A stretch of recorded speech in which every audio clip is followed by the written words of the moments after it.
Alô, amigos, aqui é o jornalista Rui Martins, veterano e editor deste canal Olhar Crítico. Hoje eu quero falar de alguma coisa que me parece um tanto absurda, porque na minha vida de homem de esquerda eu nunca tinha visto, mas nesses últimos anos está acontecendo e se repete. A esquerda, que antigamente dizia religião ao ópio do povo, a esquerda, que eu, inclusive, ajudei a denunciar a ditadura militar brasileira, a esquerda que sempre se levantou e denunciou ditaduras, agora apoia ditaduras, e ditadura religiosa, como é o caso do Irã, a teocracia. Tem lá suas razões, mas não justificam. E vamos lá. Tudo isso para falar do texto que eu publiquei no Observatório da Imprensa, A Ingenuidade do Tom Altman, no canal Opera Mundi. Se você me conhece, peço para você clicar, compartilhar, deixar um comentário e se inscrever nesse canal, porque senão esse canal vai para o brejo, porque o algoritmo não tem distribuído muito. Esse canal vai ficando exclusivo. Se você se inscreve, você entrou num canal exclusivo para você. Não tem problema, nós temos o Observatório da Imprensa e tem muitas mídias que republicam meus textos. Mas vamos lá. A ingenuidade do Tom Altman. Um dos traços principais do jornalista é a curiosidade. Ele quer sempre saber o que há por detrás da notícia. Felizmente, porque assim são expostas situações nem sempre muito claras, facilitando ao público formar sua opinião. O curioso jornalista remexe nas estantes de livros, levanta panos, abre gavetas, desce até o porão, remexe lá, sobe até o sótão, remexe lá.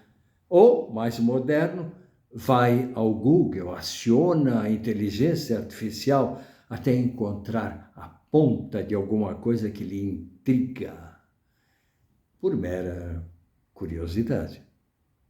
Vez ou outra, nós, jornalistas, somos convidados a alguma inauguração, ao lançamento de uma peça teatral, a um festival de cinema, eu vi muitos festivais sempre convidados, a uma exposição de pinturas, sem custos de nossa parte, com a única obrigação de escrevermos ou falarmos a respeito na mídia, na nossa mídia. Falarmos a favor? Pode falar contra? Tanto faz.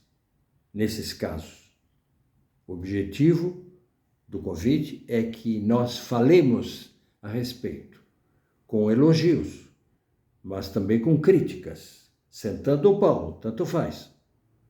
Tudo é bem-vindo. O convite era para se falar. Mas nem sempre é assim.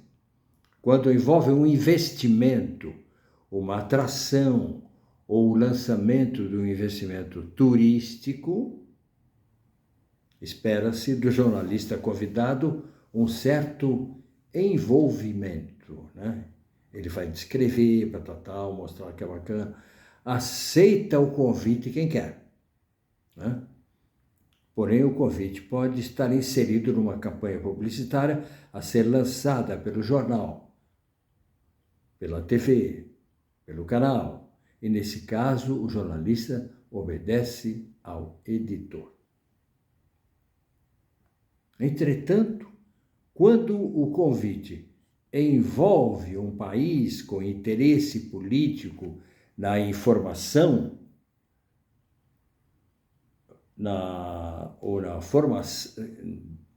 na formação da sua imagem internacional, esperam-se reportagens favoráveis, né? Mesmo porque, quando o convidado é porque ele partilha, ou imagina-se que ele partilha das mesmas ideias, daquilo que ele vai cobrir. Nesse caso, é para escrever a favor. Hã? Por que toda essa introdução? Né? Porque fiquei muito curioso com a viagem de alguns jornalistas brasileiros ao Irã para cobrir o funeral do Ayatollah Ali Khamenei. No momento em que tais viagens são praticamente impossíveis, viagens ao Irã, fora o risco do jornalista viajante ser preso como espião. Existem alguns lá que estão na prisão por isso. Exceto se tais viagens fossem organizadas, né? Exceto se tais viagens forem organizadas pelo Irã. E foi assim que ocorreu. Um pequeno grupo de jornalistas brasileiros, 3 pelo menos, Tom Altman, Stephanie Costa e Leila Salim, foi levado ao Irã e ali permaneceu por uma semana. Tomei conhecimento pelo anúncio do canal Opera Mundi do funeral do Ayatollah Ali Khamenei, um anúncio assim grande, funeral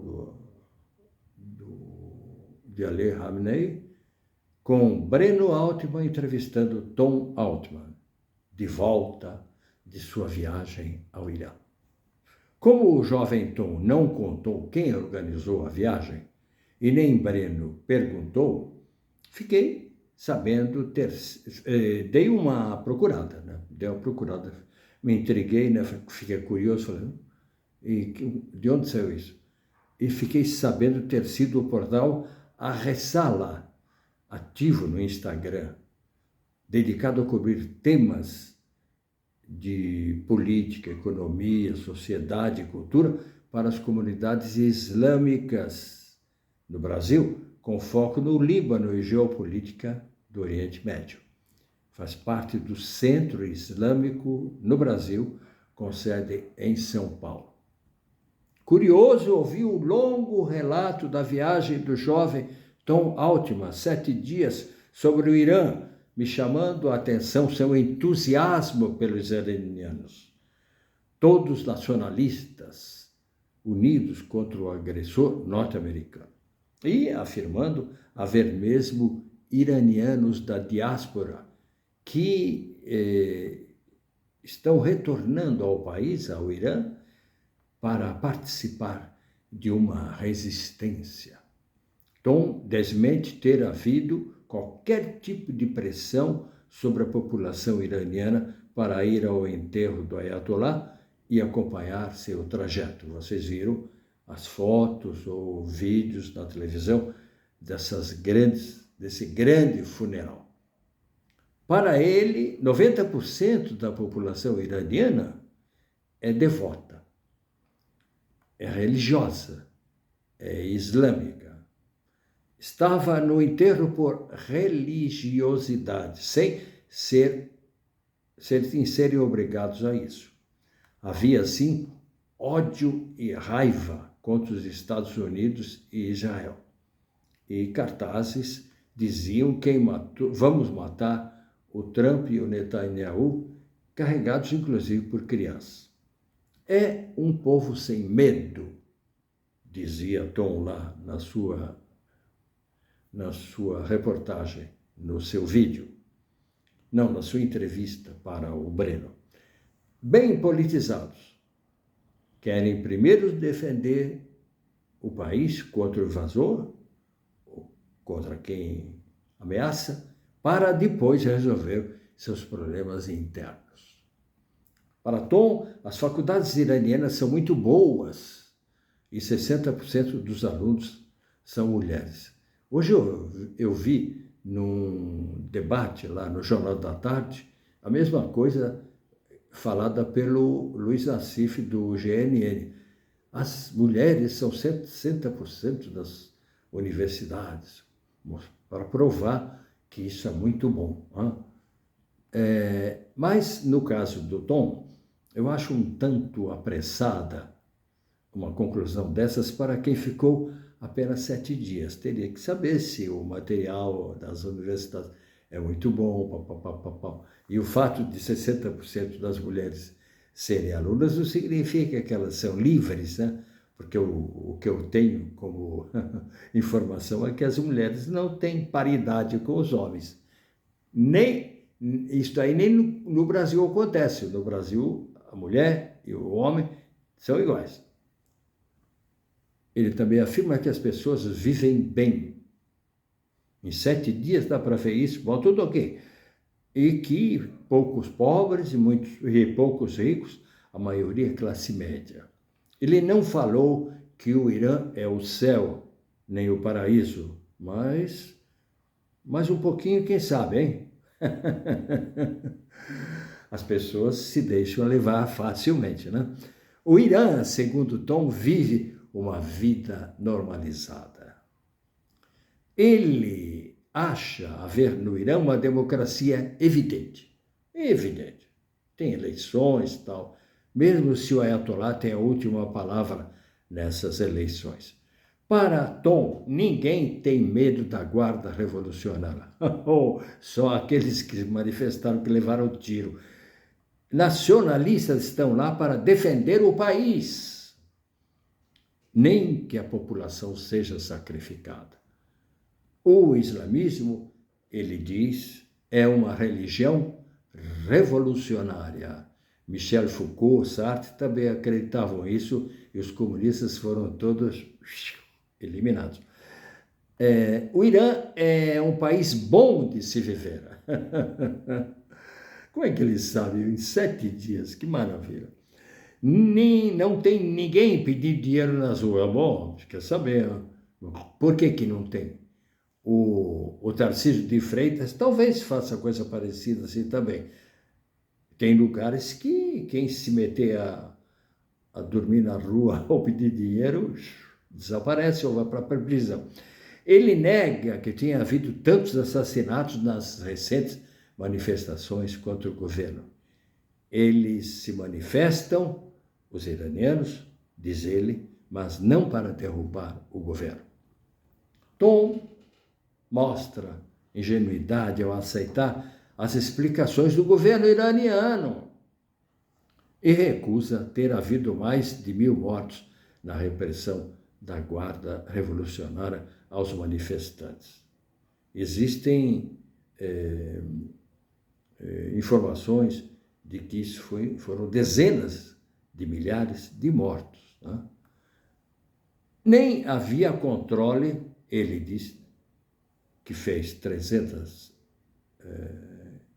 entrevistou 300 pessoas e que não havia nenhum controle sobre o que ele perguntava, sobre o que as pessoas respondiam, que ele tinha total liberdade. Temos de ser justos, disse ele, entre aspas agora, hein? É uma sociedade conservadora, na qual há códigos de vestimentas, das funções dos homens e mulheres na sociedade, certos trabalhos que cabem às mulheres e certos trabalhos só cabem aos homens. A mulher deve ser médica, professora, parteira, por aí. Mas há mulheres, embora em número reduzido, no parlamento. Há trabalho só para mulheres e trabalho só para homens. Isso ele reconhece. E trabalhos para ambos. As mulheres são por mudanças, mas sem intervenção externa. Imagino que as classes são separadas, homem desse lado, homem do outro, tal. Tudo bem.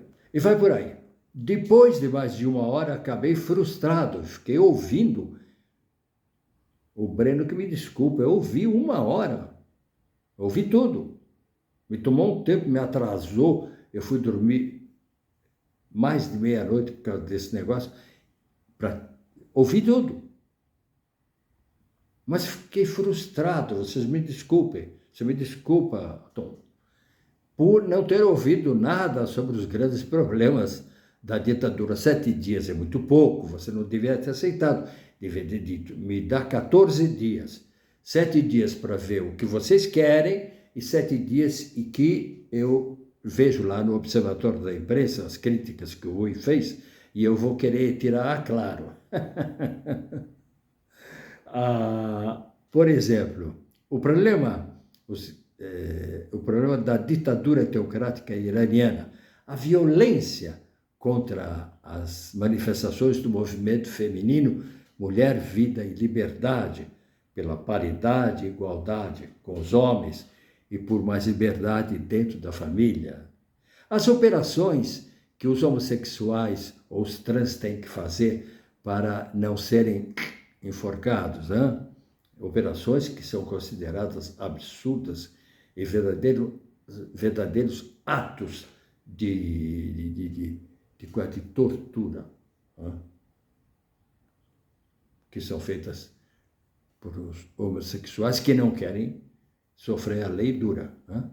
Embora tão alto tenha se entusiasmado com o Irã, num canal respeitado de esquerda, ficaram de fora questões importantes levantadas em tantos filmes iranianos. Eu deixei até um comentário lá nos comentários embaixo dessa entrevista, dizendo, mas peraí, eu aprendi sobre o Irã indo aos festivais de cinema. Eu sou jornalista, como disse, a gente é convidado às vezes para festivais.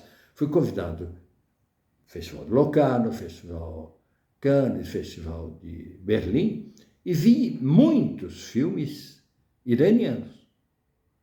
Eu comecei com Abbas Kiarostami e depois comecei a ver filmes iranianos que eram políticos. E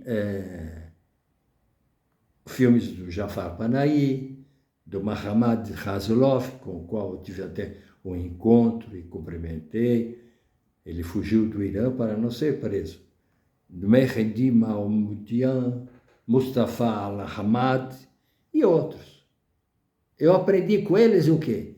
Que o Irã é uma ditadura teocrática, violenta, sangrenta. Não pode ser esquecidos os crimes cometidos pelo líder supremo, falecido, o Ayatollah, e sua guarda revolucionária nessas últimas manifestações. Os enforcamentos, existem enforcamentos matinais públicos,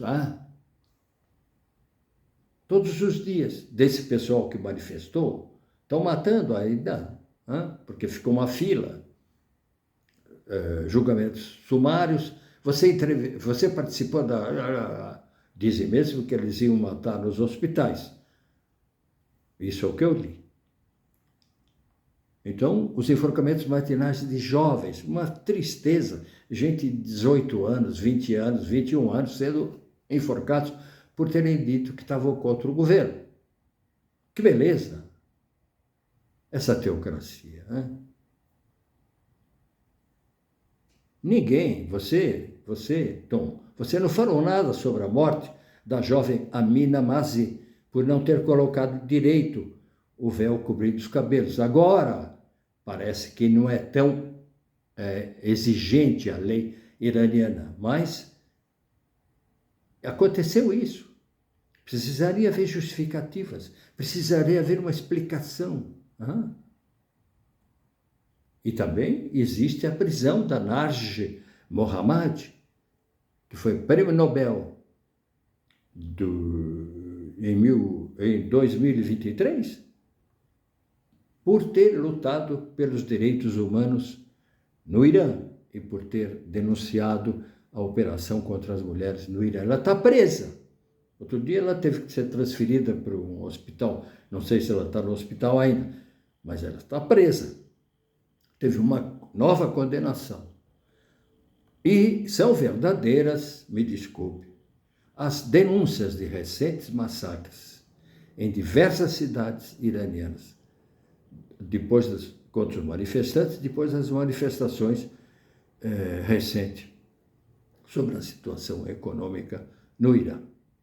Tanto a Anistia Internacional como Mediapart e Repórteres Sem Fronteiras condenam a ditadura teocrática iraniana, cujos crimes já eram cometidos antes mesmo dos ataques dos Estados Unidos e de Israel. Isso daí dizer tal, não serve, não serve como argumento, porque já era a Mina Massi, por exemplo, foi morta, não tinha ataque nenhum. Portanto, aí ficam as minhas observações, que foram publicadas no Observatório da Imprensa. Se você gostou ou não gostou, eu peço para você colocar o teu clique like ou dislike, deixar um comentário, compartilhar com seus amigos e inimigos e se inscrever nesse canal. Como eu disse, é um canal que está ficando exclusivo e você daí tem o prazer de participar sem pagar. Aqui não se paga, aqui não se pede Pix, aqui é tudo livre. Este é um canal que eu tenho o prazer de fazer, mesmo se não vai muito longe, mas é um prazer e não tem cabimento eu pedir para vocês me pagarem, né? Então, até lá e até o próximo. Até o próximo. O próximo até eu estou pensando em fazer o fim do voto feminino. É um movimento que está havendo nos Estados Unidos e que, se o Flávio ganhar, provavelmente vai ser adotado aqui no Brasil também. Imagina. Até lá. Um grande abraço.